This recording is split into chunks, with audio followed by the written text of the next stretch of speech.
Êtes-vous fatigué de ressentir trop de choses, que tout vous affecte, vous épuise, vous vole votre paix? Tu n'es pas seul.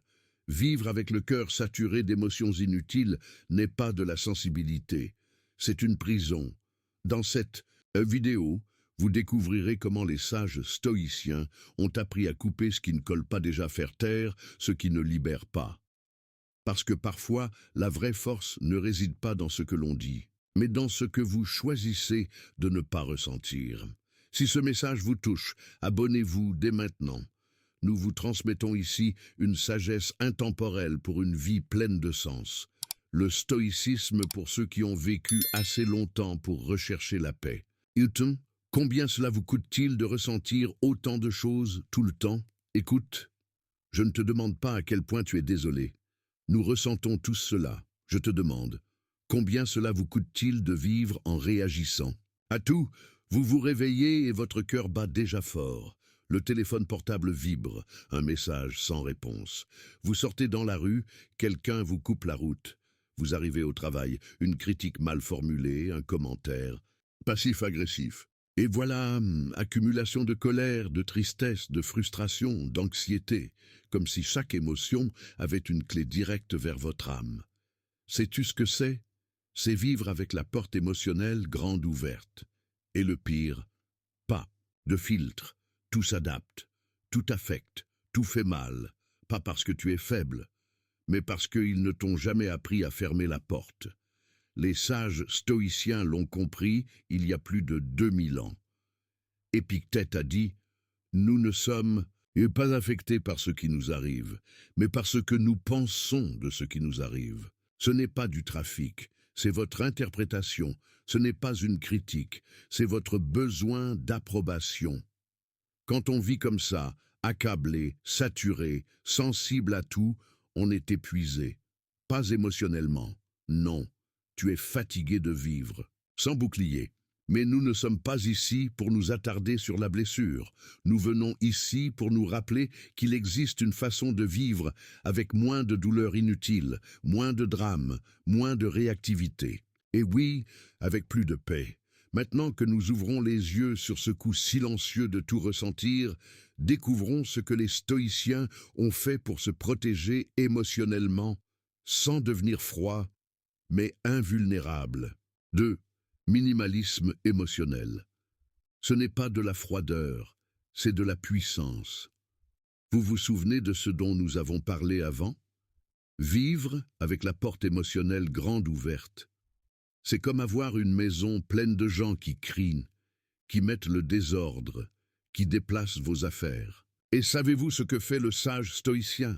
Commencez à vider la maison, supprimer ce qui est inutile, commande, silence. Pas parce que je ne ressens rien, mais parce que choisir ce que l'on veut ressentir, c'est du minimalisme émotionnel. Il ne s'agit pas de se transformer en une pierre sans âme. C'est apprendre à ne porter pas d'émotions qui ne construisent pas. C'est avoir l'esprit aussi clair qu'une pièce propre, avec de la place pour respirer, pour penser, pour agir. Et savez-vous pourquoi c'est le pouvoir? Parce que dans un monde où ce qui vous pousse à réagir tout le temps, suranalyser, se laisser prendre dans des bêtises, avoir la capacité de se sentir moins mais mieux, c'est une forme de rébellion. C'est pour dire au monde, tout ne convient pas, tout ne m'émeut pas, je décide. Regardez, quand quelqu'un vous dit quelque chose d'offensant et que vous vous arrêtez, respirez et choisissez de ne pas répondre avec colère, c'est la victoire invisible du stoïcien. Quand quelque chose ne va pas et que vous ne jouez pas la victime, mais que vous assumez calmement ce qui doit être fait, c'est le pouvoir du minimalisme émotionnel. Moins de réaction, plus de direction. Et cela nous amène à quelque chose que les stoïciens pratiquaient quotidiennement. Un exercice si simple et si puissant qu'il pourrait vous éviter de nombreuses guerres inutiles. 3. Ne pas réagir est une forme d'intelligence. Écoutez ceci attentivement. Ne pas réagir ne signifie pas que vous ne vous en souciez pas. Cela signifie que vous choisissez quand, comment et si cela vaut la peine de répondre. Dans la vie moderne, réagir est devenu automatique. Quelqu'un vous parle mal et vous lui répondez. Une mauvaise nouvelle arrive et vous êtes déjà désespéré. Un avis différent et vous avez déjà l'impression de devoir vous défendre. Mais que se passe-t-il si vous choisissez de ne pas jouer au jeu? Cela, pour les stoïciens, est la sagesse en action. Ce n'est pas de la passivité, c'est de l'intelligence émotionnelle, c'est avoir le pouvoir de pause avant l'impulsion. Comme le disait Sénèque, le plus grand pouvoir est de se maîtriser soi-même. Regardez, imaginez une scène. Un homme marche dans la rue. Quelqu'un vous insulte sans raison. La réaction la plus courante est « il insulte en retour ». Se met en colère, gâche sa journée, mais le sage s'arrête une seconde, respirez et pensez « est-ce que ce cri change ma valeur? Est-ce que ça vaut mon énergie? Le bruit en moi en vaut-il la peine ?» Donc, choisir le silence. Et il continue de marcher.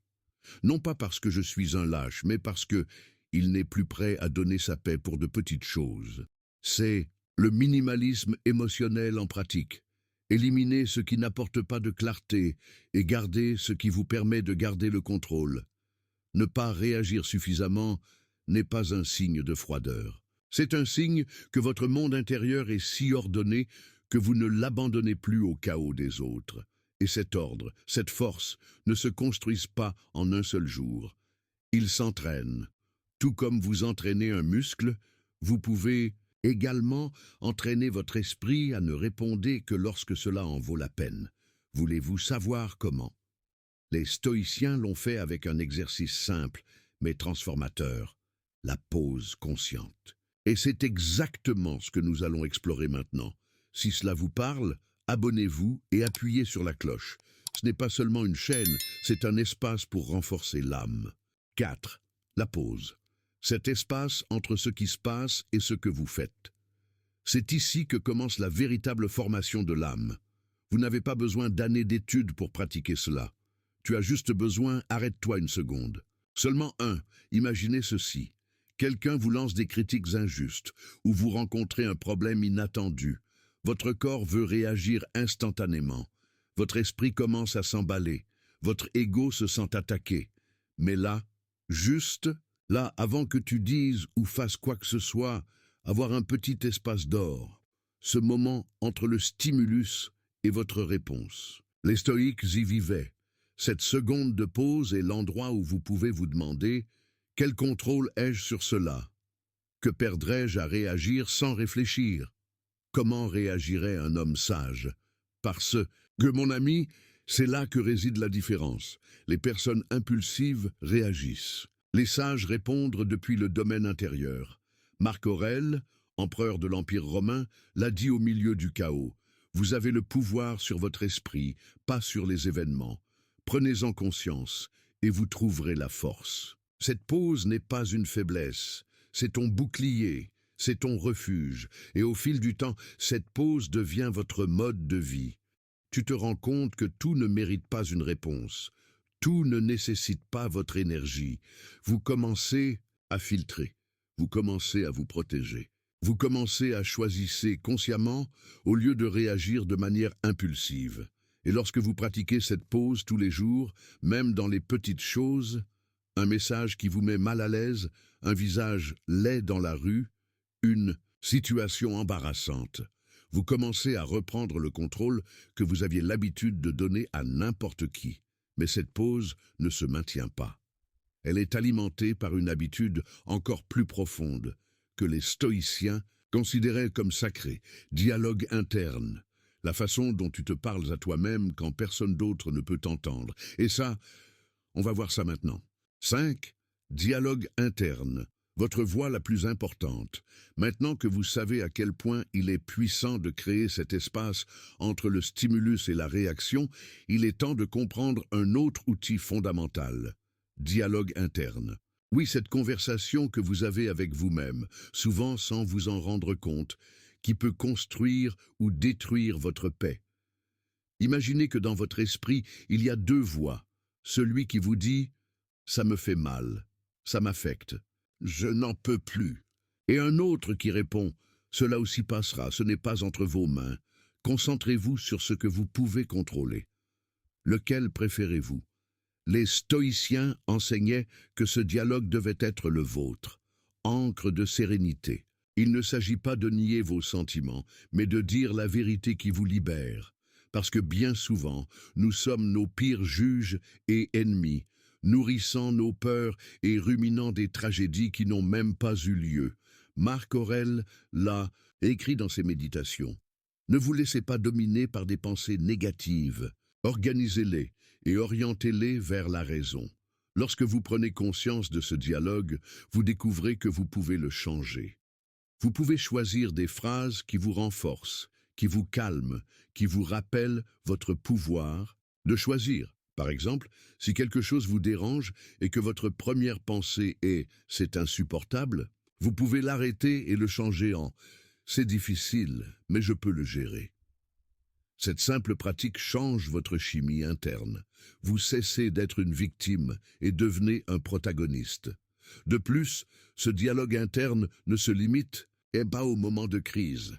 C'est pour tous les jours, dans chaque petit détail. Lorsque vous vous réveillez, demandez-vous « Comment est-ce que je veux me parler aujourd'hui ? De quoi est-ce que je veux me souvenir pour rester en paix ?» Ce dialogue est le filtre le plus puissant pour pratiquer le minimalisme émotionnel. Car lorsque la voix intérieure est claire et forte, le bruit extérieur perd de sa puissance. Et avec cela, vous êtes prêt à passer à l'étape suivante. Comment appliquer tout cela à vos relations et au monde qui vous entoure? Parce que le minimalisme émotionnel n'est pas un refuge solitaire, mais un chemin vers un mieux vivre avec les autres. 6. Minimalisme émotionnel dans les relations. Choisir les combats qui valent la peine d'être menés. Maintenant que vous savez comment contrôler votre dialogue interne et comment faire une pause avant de réagir, mettons tout cela en pratique, là où cela fait le plus mal, dans vos relations avec les autres. Les personnes que nous aimons ou avec lesquelles nous vivons au quotidien sont souvent celles qui peuvent le plus perturber notre paix intérieure. Un mot dur, une critique injuste, un geste qui nous blesse, et nous ressentons immédiatement ce tourbillon d'émotions. C'est là que le minimalisme émotionnel devient essentiel. Il s'agit de choisir consciemment quelles batailles émotionnelles valent la peine d'être menées et lesquelles il vaut mieux abandonner. Pensez-y, tous les combats ne méritent pas votre énergie ou votre paix. Tout ce qui vous a dérangé hier ne mérite pas de gâcher votre journée aujourd'hui. Toutes les opinions, tous les comportements ou toutes les situations ne méritent pas une réponse émotionnelle. Les stoïciens, avec leur sagesse pratique, nous apprennent à différencier l'important du trivial. Sénèque disait que nous devrions prendre soin de la qualité de nos émotions comme nous prenons soin de la qualité de notre alimentation. Tout n'est pas bon pour notre corps, ni tout n'est bon pour notre âme. Alors, dans vos relations, pratiquez ceci. Avant de réagir, demandez-vous, cette discussion me rapproche-t-elle de la personne que je veux être? Est-ce que cela m'apporte la paix ou m'enlève mon énergie? Ce combat va-t-il changer quelque chose de fondamental? Ou est-ce juste une mode passagère? Lorsque vous choisissez de ne pas vous engager dans des combats inutiles, vous reprenez le contrôle et protégez votre sérénité. Cela ne signifie pas devenir indifférent ou laisser passer les abus, mais plutôt décider judicieusement quand investir votre force émotionnelle. Imaginez une flamme que vous allumez encore et encore pour chaque étincelle qui apparaît. Si vous ne choisissez pas bien, cette flamme s'éteindra à cause de l'usure. Mais si vous décidez bien, vous maintenez une flamme constante et forte qui illumine sans consommer. Ce minimalisme émotionnel dans vos relations vous permet de construire des liens plus sains et plus authentiques. Cela vous aide à éviter les conflits inutiles et à conserver votre énergie pour ce qui compte vraiment. Et donc, avec cette clarté, vous êtes prêt pour une autre étape essentielle. Comment pouvez-vous appliquer ce minimalisme émotionnel à votre vie quotidienne, aux petits détails que nous négligeons souvent? 7. Pratiquez le détachement. Lâchez ce que vous ne pouvez pas contrôler. Nous avons parlé de faire une pause, de choisir nos batailles émotionnelles et de prendre soin de notre dialogue interne. Il est maintenant temps d'approfondir Un principe central du stoïcisme et du minimalisme émotionnel, le détachement. Mais ne vous y trompez pas, je ne parle pas d'indifférence ou de détachement froid. Le détachement est, en réalité, un acte d'amour profond pour soi-même. Imaginez que vous portez un sac à dos rempli de pierres. Chaque pierre est une inquiétude, une attente, une émotion négative qui ne vous appartient pas ou que vous ne pouvez pas changer. Peux-tu continuer à marcher avec cette charge? Oui, mais ce sera lent, douloureux et épuisant. Le détachement est composé de laisse tomber ces pierres. En acceptant qu'il y a des choses qui ne sont pas sous votre contrôle et que s'attarder sur elles ne fait que causer de la souffrance. Marc Aurèle l'a dit clairement. Ne perdez plus de temps à débattre de ce que devrait être un homme bon. Soyez-en un. Savez-vous ce que cela signifie? Que vous devriez vous concentrer sur vos actions, sur votre attitude, et non sur le contrôle du monde ou des gens. Lorsque vous pratiquez le détachement, vous reconnaissez que la seule chose qui vous appartient vraiment est votre esprit, votre jugement et vos choix. Le reste, c'est du vent, il change constamment et on ne peut pas s'y accrocher sans perdre l'équilibre. Avez-vous déjà eu l'impression que quelque chose ou quelqu'un vous enlevait votre paix et que peu importe vos efforts, vous ne pouviez pas changer cela? C'est le moment de se souvenir du détachement. Il ne s'agit pas de renoncer à aimer ou à prendre soin des autres, mais ne vous accrochez pas aux résultats, aux attentes ou aux émotions qui vous détruisent. Par exemple, si vous vous attendez à ce que quelqu'un change et que cette personne ne le fait pas, votre souffrance est double. D'un côté, le problème externe, et de l'autre, votre résistance interne. Le détachement consiste à abandonner cette résistance et à dire « Je ferai de mon mieux, mais j'accepte ce qui ne dépend pas de moi ». Cet acte libère de l'énergie mentale et émotionnelle. Cela permet de vivre plus sereinement, avec moins d'anxiété, avec moins de drame. Et lorsque vous appliquez le détachement, vous pratiquez également le minimalisme émotionnel. L'art de vivre avec l'essentiel et de se libérer de ce qui vous pèse inutilement. Ce n'est pas facile, mais c'est possible. Et ce n'est que la prochaine étape sur ce chemin stoïque que nous parcourons ensemble. Si cela vous parle, abonnez-vous et appuyez sur la cloche. Ce n'est pas seulement une chaîne, c'est un espace pour renforcer l'âme. 8. L'importance de simplifier ses émotions pour vivre en paix. Après avoir appris à se détacher de ce que l'on ne peut pas contrôler, un moment vital arrive sur ce chemin. Simplifiez vos émotions. Vous êtes-vous déjà senti dépassé parce que vous ressentez trop de choses à la fois?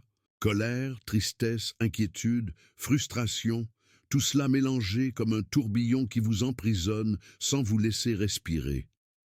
Le minimalisme émotionnel enseigné par les stoïciens consiste à identifier quelles émotions sont vraiment nécessaires et lesquelles ne sont que du bruit qui génère confusion et stress. Considérez votre esprit comme un jardin. Désir, est-ce que ce sont de belles fleurs qui poussent ou des mauvaises herbes qui envahissent et étouffent tout?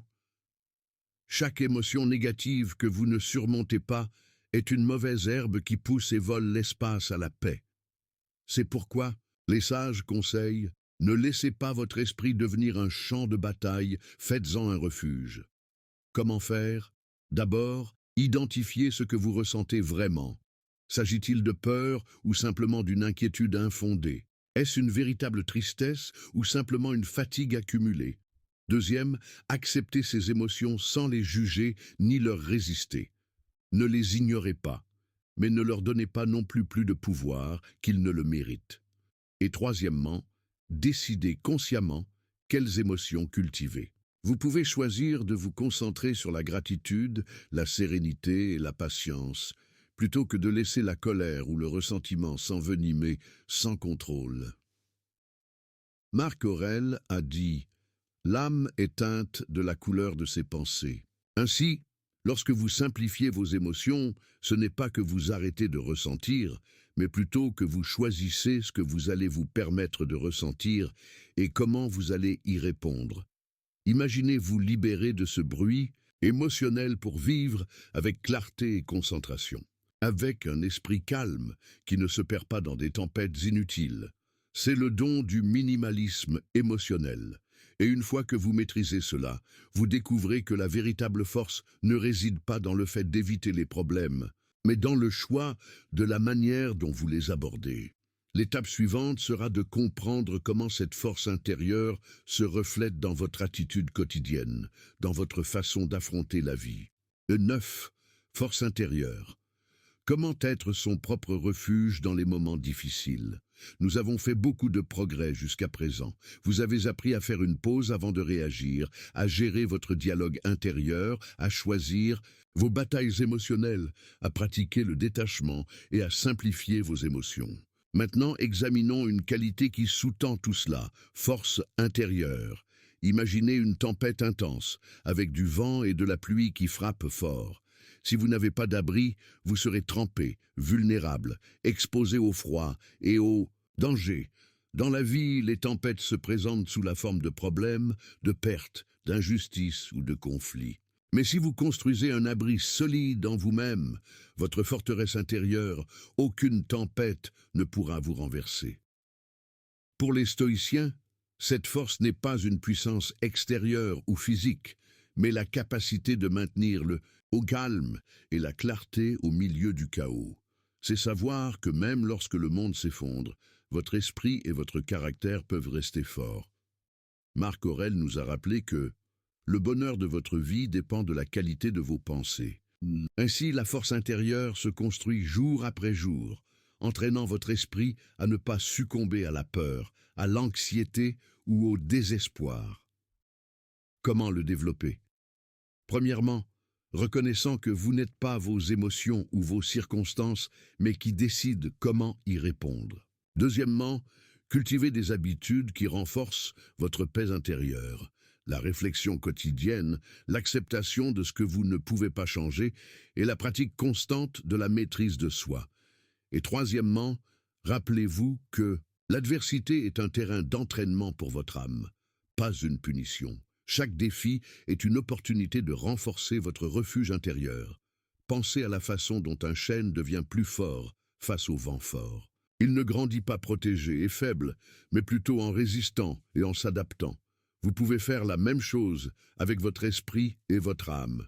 Grâce à cette force, vous cessez de dépendre de facteurs externes pour vous sentir en sécurité ou heureux. Votre paix ne dépend plus du fait que tout se passe comme vous le souhaitez, mais du fait que vous contrôliez votre réponse. Et lorsque vous êtes votre propre refuge, vous êtes capable d'aider les autres à construire le leur. Cela vous conduit à vivre une vie plus authentique, libre et sereine. L'étape suivante consiste à apprendre à maintenir cette force au quotidien avec des actions simples mais puissantes afin que ce ne soit pas seulement une théorie, mais votre réalité. 10. La discipline quotidienne, le secret pour maintenir le calme intérieur. Après avoir appris à développer votre force intérieure, une étape clé consiste à faire de cette force non seulement une chose momentanée, mais une partie permanente de vous-même. Discipline quotidienne. Imaginez que vous avez un magnifique jardin. Si vous le laissez sans entretien, sans arrosage ni taille, les mauvaises herbes poussent, les fleurs se fanent et le jardin perd de sa beauté. La même chose se produit avec l'esprit et l'âme. Sans une pratique constante, le calme est là. Les forces disparaissent et le chaos reprend le dessus. La discipline quotidienne est ce soin constant, cette habitude d'entraîner votre esprit chaque jour. Il ne s'agit pas de faire de grands changements d'un seul coup, mais plutôt de petites actions répétées qui, au fil du temps, créent une transformation profonde. Par exemple, chaque matin, prenez quelques minutes pour réfléchir à ce que vous pouvez contrôler et à ce que vous devez abandonner. Lorsque vous êtes confronté à une difficulté, n'oubliez pas de faire une pause et de choisir votre réaction. Pratiquez la gratitude en vous concentrant sur ce que vous avez plutôt que sur ce qui vous manque. Revoyez vos pensées et corrigez celles qui vous nuisent. C'est cette constance qui rend les sages stoïciens forts au milieu de la tempête. Sénèque disait qu'un marin est bon non pas parce que la mer est calme, mais parce qu'il sait naviguer dans des eaux turbulentes grâce à sa formation. Sans discipline, l'esprit retombe dans ses vieux schémas, anxiété, peur, colère. Mais avec de la discipline, on garde le cap, même lorsque les vagues sont hautes.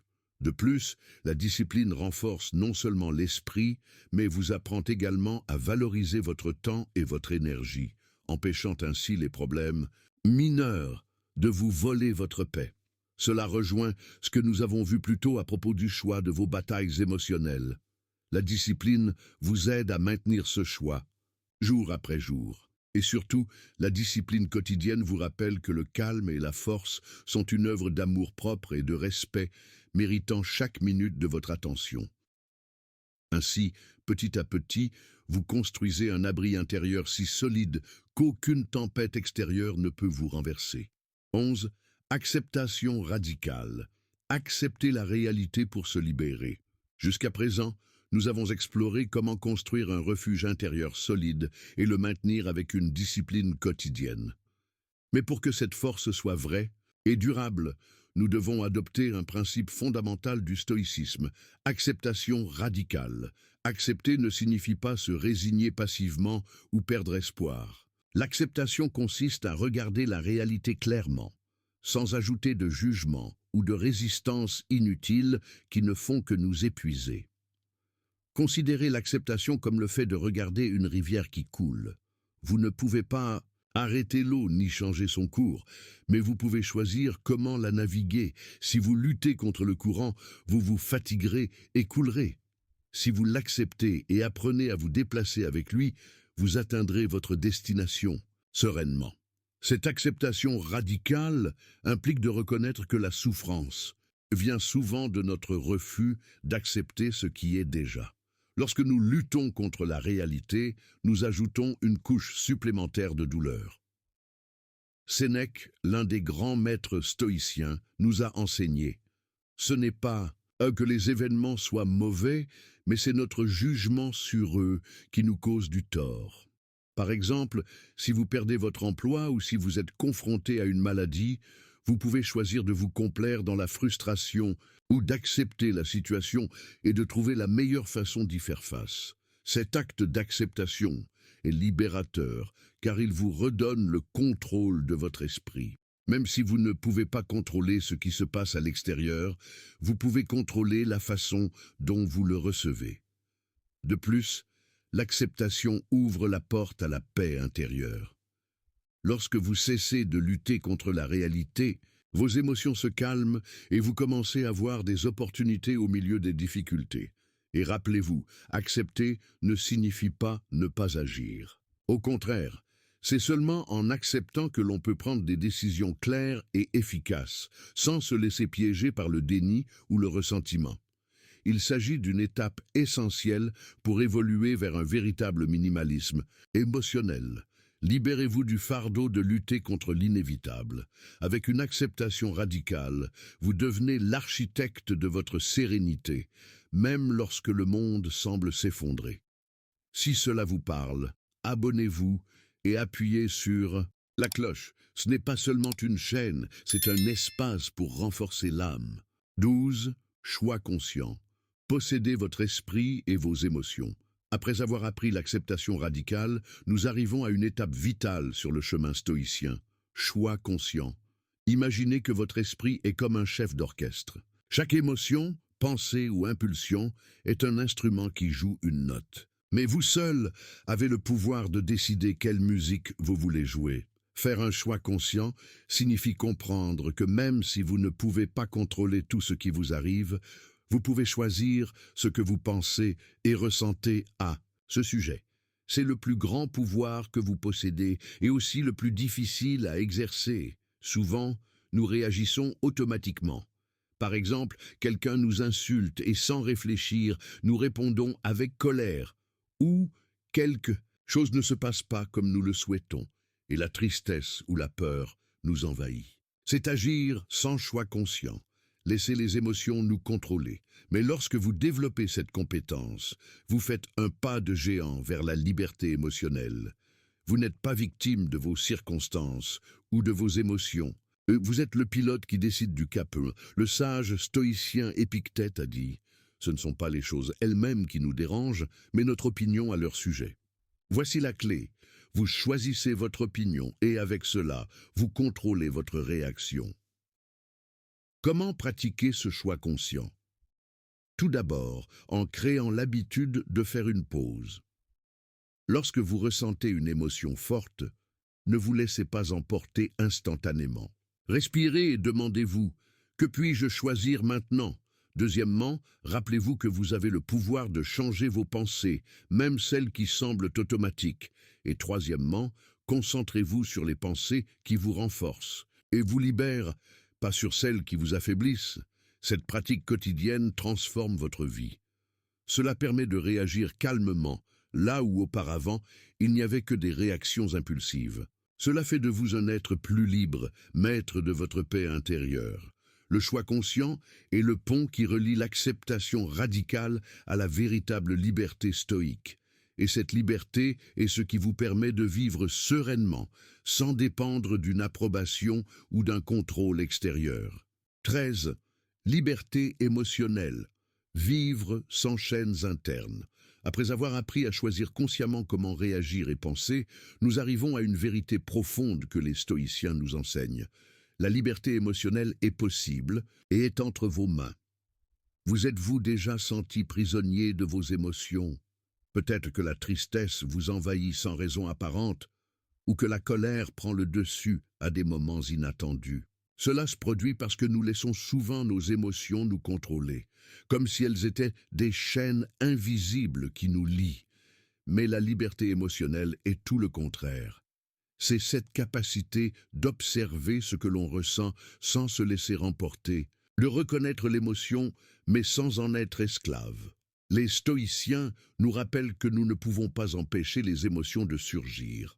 Elles font partie intégrante de la nature humaine, mais nous pouvons les empêcher de nous dominer.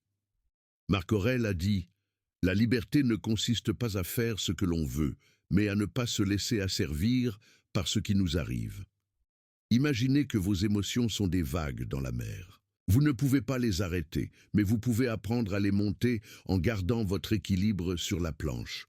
Ce tableau représente votre esprit entraîné, votre force intérieure et votre discipline quotidienne. La liberté émotionnelle signifie également ne pas s'accrocher à des émotions néfastes ou au passé, car c'est comme transporter des pierres dans son sac à dos. Comment y parvenir? D'abord, en observant vos émotions avec curiosité, sans les juger. Deuxièmement, pratiquer la distance émotionnelle, reconnaître que l'émotion est quelque chose que vous ressentez, pas quelque chose qui vous définit. Et troisièmement, rappelez-vous que chaque émotion a un but, un signal qui peut vous apprendre quelque chose si vous l'écoutez avec sagesse. Lorsque vous atteignez cette liberté, vous vivez plus léger, plus serein. Vous ne dépendez pas des changements de circonstances extérieures pour ressentir la paix. La paix vient de l'intérieur et c'est ce qu'aucun événement ne peut vous enlever. La liberté émotionnelle est le plus beau cadeau que vous puissiez vous offrir pour vivre, pleinement, sans peur ni anxiété, avec calme et contrôle sur votre vie. 14. Le pouvoir du silence intérieur, le calme qui précède la sagesse. Maintenant que nous avons vu comment atteindre la liberté émotionnelle, il est temps de découvrir un autre pilier fondamental du minimalisme émotionnel stoïcien, le pouvoir du silence intérieur. Avez-vous déjà eu l'impression que votre esprit ne s'arrêtait jamais, comme s'il y avait un bruit constant de pensées, d'inquiétudes et d'émotions qui vous empêchent de respirer? Ce bruit mental est une source constante de stress et de confusion. Le silence intérieur n'est pas simplement l'absence de son extérieur, mais un état profond de calme et de présence en vous. C'est comme éteindre la radio dans votre tête et écouter, pour la première fois depuis longtemps, le murmure de votre sagesse intérieure. Les sages stoïciens savaient que seul le silence permet de voir clairement, de prendre des décisions justes et de maintenir la sérénité au milieu du chaos. Marc Aurèle nous invite à cultiver ce silence. L'âme se renforce lorsque nous apprenons à calmer la tempête intérieure. Comment y parvenir? Tout. D'abord, en pratiquant quotidiennement des moments de calme, même si ce n'est que pour quelques minutes. Cela peut être une respiration consciente, une simple méditation ou simplement s'arrêter et observer sans jugement. Deuxièmement, apprendre à ne pas réagir à chaque pensée ou émotion qui surgit, mais plutôt à les laisser passer comme des nuages dans le ciel, sans s'y accrocher. Ce silence intérieur est l'espace où naissent la véritable liberté et la sagesse. C'est là que vous décidez de ne pas vous laisser emporter par les vagues émotionnelles et que vous trouvez la force d'agir vertueusement. De plus, le silence intérieur protège votre énergie mentale et émotionnelle, vous évitant d'être dispersé par des soucis inutiles. Cet état vous aide également à mieux écouter les autres, à comprendre leurs motivations et à réagir calmement et respectueusement, ce qui est essentiel pour vivre une vie équilibrée. Enfin, rappelez-vous que le silence n'est pas vide, mais un terrain fertile où votre force intérieure grandit. Si vous voulez vivre comme un véritable sage stoïcien, vous devez apprendre à cultiver ce silence dans votre esprit et votre cœur. E15. Pratique quotidienne. Faire du minimalisme émotionnel votre style de vie. Nous avons parcouru ensemble un chemin profond, de la compréhension de l'importance de supprimer ce qui ne correspond pas à la réalisation de la liberté émotionnelle et du silence intérieur. Maintenant, la clé finale est pratique quotidienne. Aucune philosophie, aussi sage soit-elle, n'est utile si elle n'est pas mise en pratique constamment. Les stoïciens nous enseignent que la vertu se cultive par l'habitude, et le minimalisme émotionnel ne fait pas exception. Imaginez que vous souhaitez renforcer votre corps. Il ne suffit pas de lire des livres ou de regarder des vidéos. Il faut s'entraîner tous les jours, petit à petit. La même chose se produit avec votre esprit et vos émotions. La pratique quotidienne signifie que chaque jour, vous entreprenez une petite action consciente pour éliminer ce qui ne vous sert pas émotionnellement. Il peut s'agir de décider de ne pas réagir avec colère, de choisir d'accepter ce que vous ne pouvez pas changer, ou de rechercher des moments de silence pour vous reconnecter avec vous-même. Cela implique également de revoir vos pensées et de détecter quand vous vous accrochez à des émotions, ou qui ne font que vous nuire, puis de les laisser partir, encore et encore. Ne vous inquiétez pas si vous ne le faites pas parfaitement. Les grands stoïciens ont fait des erreurs et les ont corrigées avec patience et persévérance. L'important, c'est l'intention et la répétition, qui forment peu à peu un caractère fort et libre. Cette pratique constante devient votre bouclier dans les moments difficiles, votre refuge lorsque le monde semble chaotique. Rappelez-vous, comme le disait Sénèque, ce n'est pas que nous manquons de temps, mais que nous en perdons beaucoup. Utilisez votre temps, chaque jour, pour cultiver ce minimalisme émotionnel qui vous rendra plus fort, plus serein et plus sage. De cette façon, non seulement vous survivez aux tempêtes émotionnelles, mais vous les naviguez avec brio, avec un esprit clair et un cœur calme. Faire du minimalisme émotionnel votre style de vie est le plus grand acte d'amour-propre que vous puissiez faire. C'est la promesse stoïcienne de vivre avec une vraie liberté, sans fardeaux inutiles, avec paix et puissance intérieure. La vie vous a déjà suffisamment frappé pour que vous continuiez à porter des émotions qui ne vous appartiennent pas. Vous n'avez pas besoin de tout ressentir. Vous n'avez pas toujours besoin de vous expliquer. Vous n'avez pas besoin de réagir à chaque chose. Ce dont vous avez besoin, c'est d'apprendre à couper ce qui fait mal sans construire, et sois silencieux pour entendre ta véritable force. Parce que lorsque vous contrôlez ce que vous ressentez, vous récupérez ce que vous êtes, libre, serein et fort à l'intérieur. Si cela parle à votre âme, abonnez-vous. Ce chemin ne fait que commencer. Ne partez pas sans vous abonner. Si quelque chose a éveillé votre intérêt aujourd'hui, continuez. Rejoignez cette communauté de transformation réelle.